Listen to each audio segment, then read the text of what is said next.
Good morning बच्चों। Corona काल में आप सभी अपने परिवार के साथ स्वस्थ एवं सानंद होंगे, ऐसी उम्मीद करता हूँ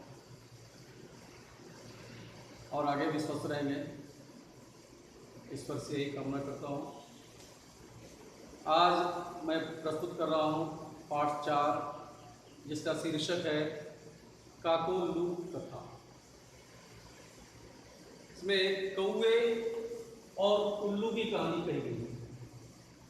कौवे और उल्लू की कहानी।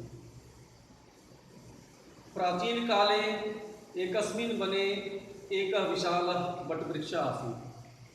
प्राचीन काल में किसी वन में एक विशाल बरगद का वृक्ष था। तस्मिन् वृक्षे एक काक समूह प्रतिवसति स्म। उस वृक्ष पर एक कौवे का परिवार रहता था। कौवे अपने समूह में रहते थे। तेषां काकानां नृपः मेघवर्णः आसीत्। उन कौवों का राजा मेघवर्ण था। उन कौवों का जो राजा था उसका नाम मेघवर्ण था। तत्र निकटे एवं एकस्मिन् पर्वते एका गुहा आसीत्। उसके निकट ही एक पर्वत पर एक गुफा थी। तस्यां गुहायां उल्लूक समूह प्रतिवसति स्म। उस गुफा में उल्लुओं का समूह रहता था। किंतु सह काकान् तेषां उल्लुकानां नृपः अरिमर्दनोऽपि तत्रैव वसति स्म। उन उल्लुओं का राजा अरिमर्दन भी वहीं रहता था।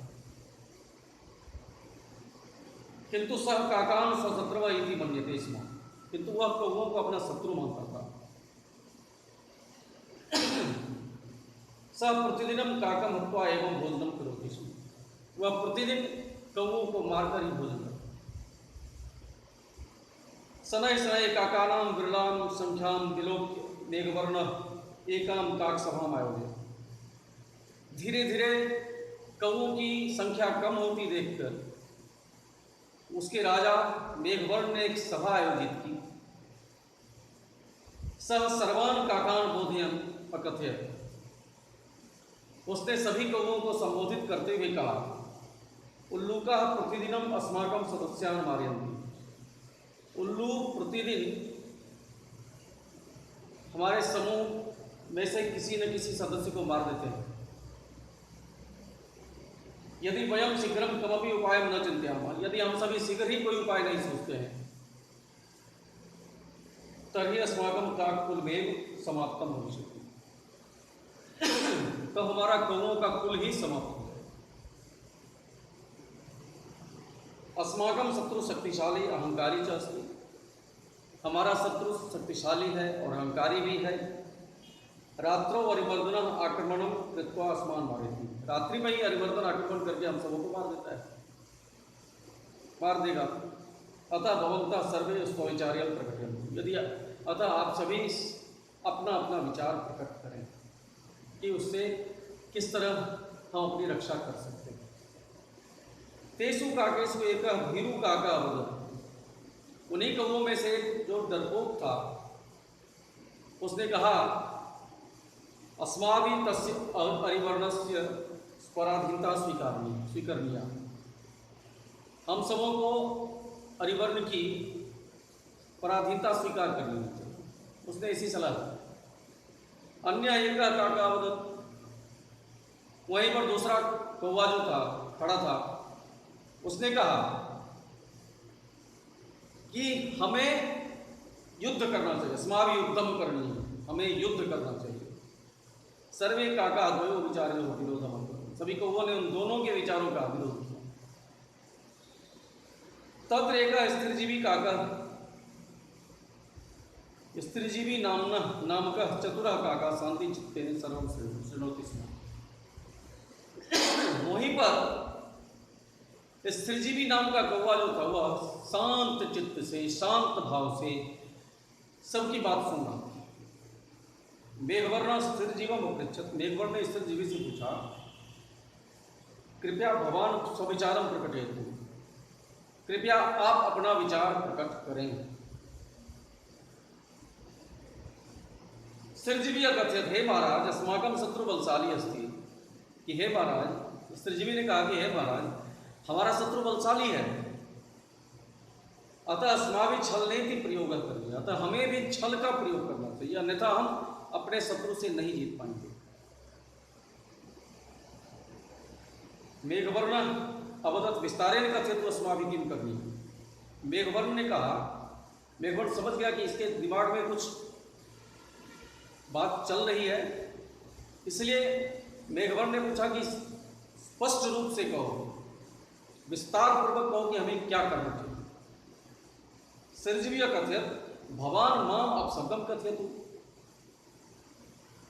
आप हमें अपशब्द कहें, डांटे, फटकारे, और सर्वे परस्परम कलहम कुर्वन्तु, सभी आपस में लड़ाई झगड़ा करें, कलह करें। अरिमर्दनस्य दूतः सर्वं पश्यन्नस्ति, अरिमर्दन का दूत सभी जगह देखा गया है, वह सभी जगह किसी न किसी रूप में उपस्थित रहता है। सह गत्वा सर्वे वृत्तांतम अरिमर्दनम वदिष्यति, वह जाकर सभी वृत्तांत, सब कुछ हमारे बीच क्या क्या घटना घटित हुई वह सब जाकर अरिमर्दन से कहेगा। भवंता इदम नाटकम कृत्वा ऋषमुख पर्वतम गत्वा मम प्रतीक्षां करो, आप सभी यह नाटक करके ऋषमुख पर्वत पर जाकर मेरी प्रतीक्षा कीजिए। अहम उल्लूक दले सम्मिलिता भूत्वा तेषां विनाशस्य व्यवस्थां कृत्वा, मैं उल्लुओं के समूह में सम्मिलित होकर एवं उनके विनाश की समुचित व्यवस्था करके शीघ्र में तत्र आगच्छामि, शीघ्र ही वहां आ जाऊंगा। तदनंतर सर्वे नाटकम आरब्धवन्तः, तभी सबने नाटक आरंभ कर दिया। स्त्रीजीवी अवदत भवान नृपस्य योग्य नास्ति, नाटक तो था ही, स्त्रीजीवी ने कहा नाटक में कि हमारा जो राजा हुआ अयोग्य है, योग्य नहीं। अरिमर्दन उत्तम नृप, अरिमर्दन जो है बहुत उत्तम है, श्रेष्ठ राजा है। मेघवर्ण अन्य काका स्थिर जीवनम ताड़यन्ति, ऐसा सुनकर मेघवर्ण और अन्य कौवों ने मिलकर स्त्रीजीवी को पीट दिया, उसे मारा। हालांकि ये नाटक था, ये नाटक है, ये नाटक का उपक्रम चल रहा है। एका काका स्त्रीजीवी वृक्षात अधः पात्यति, और एक कौवे ने स्त्रीजीवी को वृक्ष से नीचे गिरा दिया। तदनंतर सर्वे काका ततः ऋषिमुख पर्वतम गच्छन्ति, पश्चात सारे कौवे इसके बाद ऋषिमुख पर्वत पर चले गए। एतत् सर्वं दृष्ट्वा अरिमर्दनस्य दूतः प्रसन्नः भूत्वा अरिमर्दनं प्रत्यति, ऐसा सब कुछ देखकर अरिमर्दन के दूत ने प्रसन्न होकर अरिमर्दन से सारा वृत्तांत सुनाया। महाराज काकेषु कलह संजाता, कि हे महाराज कौवों के बीच कलह हो गई, कौवों में आपस में खटपट हो गया, लड़ाई झगड़ा हो गया। अधुना अस्माभि आक्रमणम करणीयम, अब हमें आक्रमण करना चाहिए। अरिमर्दन सैनिक ऐसा वटवृक्षम आगता, अरिमर्दन जो था अपने सैनिकों के साथ वटवृक्ष के पास आया, किंतु वटवृक्ष एको भी काका नासी, किंतु वटवृक्ष पर एक भी कौवा नहीं था। वो तो पहले नाटक था, ये नाटक करके वो पलायन कर चुके थे, भाग चुके थे ऋषिमुख पर्वत पर, वहां एक भी कौवा नहीं दिखा। अरिमर्दन ने कहा मत भये काका इता पलायिता, कि मेरे डर से कौवे यहां से भाग गए हैं। सहसा एक उल्लू का भूमो पतंतम स्त्रीजीव बस, तभी अचानक एक उल्लू ने भूमि पर, धरती पर गिरे हुए स्त्रीजीवी को देखा। सह कथत, अरे ऐसा तो उसका एक काका एवं ताड़ित्वा मेघवर्ण काका सहित पालिता, अरे यह तो वही कौवा है जिसको मारकर मेघवर्ण यहां से भाग गया है अपने कौवों के साथ। अरिमर्दन स्त्रीजीवी अपृच्छत, अरिमर्दन ने स्त्रीजीवी से पूछा कथम भवतः एतादृशी दशा समझाता, कैसे आपकी यह दशा हुई है, बताइए। स्त्रीजीवी अवदत, हे महाराज अहम मेघवर्णम अवदत, अहम मेघवर्णम अवदम, मैंने मेघवर्ण से कहा यत अरिमर्दन शक्तिशाली नृप, कि अरिमर्दन जो है वह शक्तिशाली राजा है, अतः अस्माभि तस्य अधीनता स्वीकरणीया, अतः हम सबों को उसकी अधीनता स्वीकार कर लेनी चाहिए। स एव योग्य नृप, वह योग्य राजा है, श्रेष्ठ राजा है। अतः सर्वे काका माम अकार्य, अतः सभी कौओं ने मुझे मारा। मम निवेदनम अस्ति यत् कृपया ममापि स्वसमूहे स्वीकरो, मेरा निवेदन है कि आप मुझे अपने समूह में स्थान दीजिए, अपने समूह में अपना लीजिए। अहम आजीवनम भवता गुहाया बहि स्थित्वा भवता गुणगानम कर्तुम इच्छामि, मैं आजीवन आपके गुफा के बाहर रहकर, आपकी गुफा के बाहर रहकर आपका गुणगान करना चाहता हूँ।